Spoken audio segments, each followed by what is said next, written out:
Il existe une vérité crue que tout le monde doit savoir avant de se lancer en trading.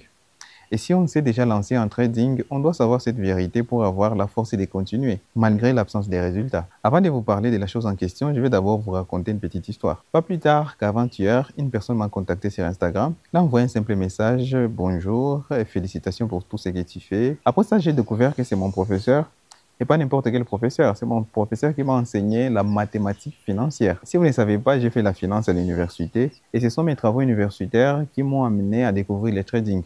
C'était les travaux autour de la finance et pour ça, en faisant mes recherches, je suis tombé dans le trading des crypto-monnaies consorts qui m'ont amené petit à petit au trading que j'ai fait aujourd'hui, les CFD. Alors, mon professeur de finance m'a contacté et c'est pas n'importe quel professeur. Les personnes qui ont fait la finance à l'université le savent très bien que la mathématique financière n'est pas donnée à tout le monde. Alors, un professeur qui fait la mathématique financière, ce n'est pas n'importe quel professeur. Après m'avoir contacté, il m'a dit que j'ai essayé le trading et je suis impressionné des résultats que tu postes sur Instagram parce que quand j'étais aux États-Unis, je me suis lancé en trading en CFD et j'ai perdu $3000. Une chose très grave est que beaucoup de personnes ne comprennent pas et surtout, c'est ça le message dans cette vidéo, je n'étais pas du tout surpris parce que moi-même, j'ai fait la finance et ensuite, je me suis lancé en trading et je peux vous donner le nombre de choses que j'avais appris à l'université qui m'ont aidé à avoir les résultats que j'ai aujourd'hui en trading et le nombre aidé, zéro. À part le fait que la finance m'a permis de découvrir le trading au moment où c'était un peu difficile, dans les années 2017, c'était pas encore très démocratisé comme aujourd'hui. C'est seulement la seule chose qui m'a aidé. Mais à part ça, il n'y a pas de connaissances que j'ai apprises à l'université qui m'ont aidé à avoir les résultats que j'ai aujourd'hui en trading, zéro. Et quand elle m'a dit qu'il a échoué en trading CFD, surtout les trading que nous pratiquons, les day trading, je lui ai compris parce que moi-même, je suis passé par là. Je pensais que mes connaissances en finance pouvaient m'aider à capitaliser et pour aller très vite et avoir les meilleurs résultats en trading, mais ce n'était pas le cas. Une chose très importante que vous devez savoir en trading est que quand vous vous lancez en trading, vos compétences sont réduites en néant, sont multipliées par zéro. Vous pouvez être les meilleurs professeurs ou les meilleurs avocats de votre pays ou du monde. Vous pouvez être les professeurs des finances, mathématiques financières. Vous pouvez être les meilleurs comptables de tous les temps. Vous pouvez être les meilleurs entrepreneurs de tous les temps. Mais quand vous lancez en trading, sachez que vos compétences ou vos connaissances ne sont pas très loin d'une personne qui n'a jamais touché d'ordinateur dans sa vie. C'est difficile à accepter, mais si travailler dur, participer à beaucoup de formations ou faire beaucoup de formations sont des qualités qui peuvent permettre à une personne à avancer très rapidement dans d'autres domaines. Dans le trading, ce n'est pas le cas. Tu peux suivre toutes les formations du monde, tu peux travailler dur, quelque chose de 80 heures par semaine, et tu peux toujours échouer en trading. C'est pourquoi vous pouvez voir les meilleurs entrepreneurs, les personnes qui ont bien réussi en dropshipping, en création de contenu, vous dire que le trading n'est pas aussi un bon business que ça. C'est tout juste parce que l'activité du trading n'obéit pas aux méthodes d'acquisition des compétences standards. Il y a les méthodes bien établies pour devenir un meilleur comptable, un meilleur avocat, un meilleur entrepreneur. Et vous allez voir qu'il y a un dominateur commun qui est travailler beaucoup plus que les autres. Avec ça, vous avez déjà réalisé 80% pour vous retrouver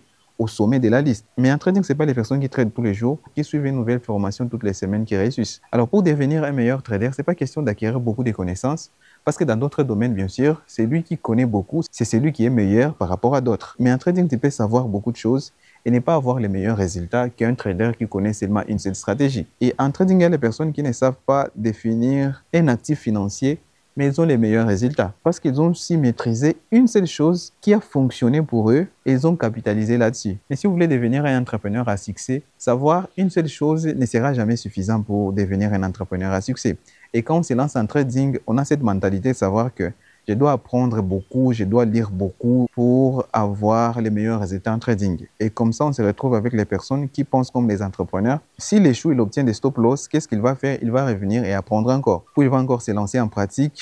Il gagne un stop-loss, il laisse la stratégie, il apprend encore une fois de plus. S'il se tape encore des stop-loss, il revient encore, il apprend pour laisser complètement l'autre stratégie, apprendre notre stratégie. Un entrepreneur qui fait ça aura du succès, mais en trading, il n'aura jamais du succès. En trading, c'est apprendre une seule stratégie, chercher à savoir si la stratégie fonctionne, échouer autant de fois avec sa stratégie, mais c'est focaliser sur une seule chose. Quand tu échoues, tu dois veiller à échouer peu et quand tu réussis, tu dois veiller à réussir beaucoup. Pour y arriver, ce n'est pas question du plus intelligent ou moins intelligent. Il y a les personnes qui ne sont pas intelligentes qui arrivent à comprendre cela en une semaine. Il y a les personnes très intelligentes qui pratiqueront le trading pendant 5 ans et n'arriveront jamais à comprendre cela. Si c'est très simple à comprendre que tu dois couper tes pertes, et laisser courir tes gains. Et quand tu te retrouves seul devant ton écran, ça sera difficile même pour les meilleurs politiciens de tous les temps ou meilleurs financiers de tous les temps. Voilà pourquoi on se retrouve avec les meilleurs entrepreneurs. Quand ils se lancent en trading, ils échouent. Ils ont réussi à lancer les meilleurs sites internet, ils sont devenus premiers dans